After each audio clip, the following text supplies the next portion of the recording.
அரசியலில் இளைஞர்கள் அதிக அளவு பங்கேற்க வேண்டும் என IAS அதிகாரி சகாயம் தெரிவித்துள்ளார்.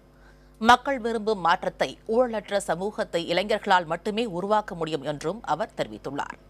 சென்னை அடையாறில் உள்ள டாக்டர் MGR ஜானகி கல்லூரியில் நடந்து வரும் தமிழ் பாரம்பரியமும் இயற்கை உணவும் என்ற பயிலரங்கில் பங்கேற்ற சகாயம் இதனை தெரிவித்தார்.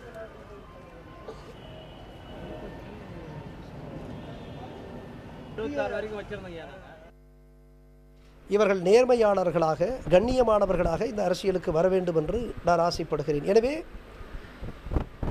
சமூகத்தினுடைய எல்லா பிரிவை போல இளைஞர்கள் அரசியலுக்கு வருவது என்பது ஆரோக்கியமான ஒன்றுதான்.